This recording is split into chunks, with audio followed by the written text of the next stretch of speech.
everyone. So today we are going to start our lecture series. We are going to do it in bits and pieces, in smaller episodes, so that we can cover a whole lot, without it seeming to be a burden. The first thing that we are going to start with is postcolonial literature, because postcolonial literature, I think, is one of the most important subgenres of literature in the current political landscape. Other than that, postcolonial literature was also one of the subjects that I majored in when I was doing my master's in literature. So let's begin with understanding what exactly is postcolonial literature. So postcolonial literature is essentially a literature that challenges the Eurocentric ideologies regarding the third world nations. When I talk about the third world nations, I talk about nations like India, Pakistan, Bangladesh, nations that were previously colonized by a colonial power. Now, what exactly does postcolonial literature mean? Postcolonial means the kind of literature that was developed in or written in nations that were previously colonized. There is, however, a school of thought, a discourse, that if we are talking about nations that were previously colonized, we can also consider the British literature as postcolonial literature, because even the British islands in the 1100s were colonized, be it by Anglo-Saxons or Normans. However, a strong critique to that is that when we talk about postcolonial literature, we talk about the literature that emerged as a literature against the British colonial power specifically, because after the 1700s, when the East India Company was making its rounds and when the British Empire had enough power to go all around the world colonizing people, they could have stopped, because maybe their nations had been through something similar, but they did not, because of the capitalist profits that they were getting out of it. Now, when we are going to talk about postcolonial literature, we are going to refer to the postcolonial literature that emerged as the literature of resistance, hope, and anger against the predominantly British Empire and also the American Empire. We'll talk about it later on. According to P.K. Nair, by the way, this is the book that I referred to when I was doing my master's. So according to P.K. Nair, postcolonial literature is the kind of literature that critically engages with the history of racism, oppression, and injustice committed in the name of race and ethnicity. It is a literature that is technically known as the literature of protest, because herein we see writers from nations that were previously colonized, that were previously not given any power, writers from such nations coming out and trying to reclaim their narrative, trying to tell the world their own stories. One of the propounders in these theories when it comes to India is Salman Rushdie. Salman Rushdie gave the theory of the empire writes back. It technically means using the English language, the language of the British Empire, to write the stories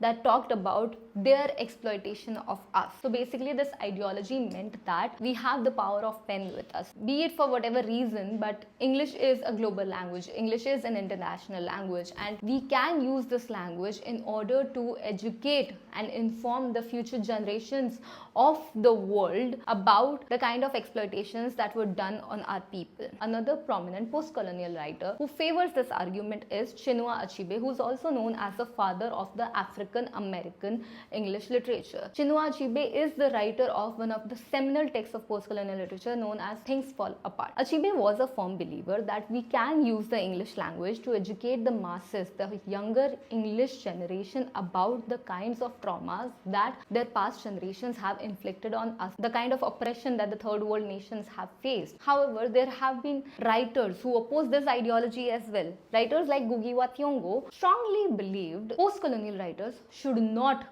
be giving any kind of agency to the English language, that we should not be using the English language in order to communicate or in order to tell our stories. If they want to know our stories, they have to learn our language. Now, even though morally we can understand this point of thought, morally we can agree with this discourse, we have to understand that English is a language that most of the people out there in the world understand. And if we use English, we can actually tell our stories to more people, to people who do not necessarily share our regional languages. That is how the theory of empire writing back comes in the picture. So when we talk about why we have to tell our stories to them, why is it we against them, we have to also understand the idea of Orientalism and Occidentalism. Edward Said, in his seminal text Orientalism, described the ideology that the West has always tried to showcase the East as exotic and to showcase the Eastern people as the native population or the indigenous population that was in dire need of the West that really needed the West to go over there and civilize them. So this also brings to notice the othering of people from East. Homi K. Bhabha gave the theory of othering in his text The Other Question, where he talked about how the West deliberately creates stereotype against the people from the East in order to term them as the others, as people who do not belong in this land, but the people who have come to this land and they are now trying to live in this land that does not belong to them, completely forgetting that that is exactly what they did to the people of East. Now, when Homi K. Bhabha is pondering on this thought, he says that it often happens that because of this definite othering, we as people of East end up thinking that we do not belong where the supremacist population belongs, which is also something that gives birth to the inferiority complex that exists in most of the people in the East or in the people in previously colonized nations. Homi K. Bhabha further goes on to assert that how this othered population continues in their life to mimic the Western population in order to be accepted by them, because this inferiority complex leads them to believe that they have to be exactly like the people from West in order to be accepted in the world, which is why when even we talk, we end up often trying to mimic the accents that we see in TV series. You know, when I was young and I would have problems in speaking English, people would always say that, you know, you should try watching Friends, you should try watching How I Met Your Mother, you should try watching these sitcoms, these shows in order to learn English, which is a good way. But what it does is that it makes you feel that because you do not have any representation in these shows, you have to speak in the way that they speak. You have to speak in the exact same dialect, in the exact same accent, which is why we end up mimicking them. This is also something that Ashish Nandi in one of his essay talks about, where he talks about the westernization of the Indian mind, where he says that even though we are free from the shackles of colonialism, in our minds we are still colonized, because we still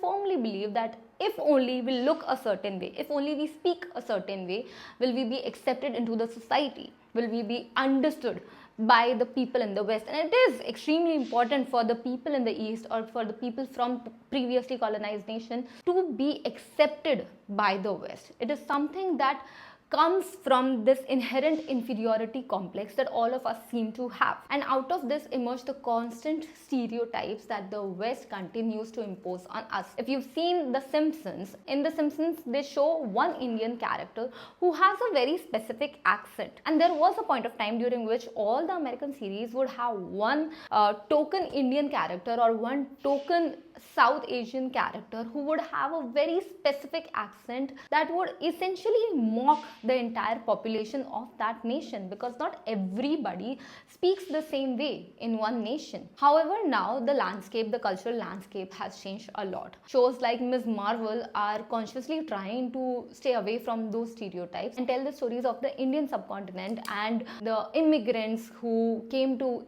America for different reasons without actually imposing any specific stereotypes. Rather, they are focusing more on the stories of these people. Ms. Marvel did not shy away from showing the partition of India and Pakistan and all the people that were lost because of the partition. So today we are going to wrap this session here. In the next session, we are going to talk about partition literature. For today, your homework is this seems so foolish. For today, your homework is to read Salman Rushdie's Imaginary Homeland. If you want, you can watch Miss Marvel, which is an amazing show. Also, I know that every English teacher says this, and I hate myself for saying this, but please read Shakespeare. Specifically The Tempest by Shakespeare.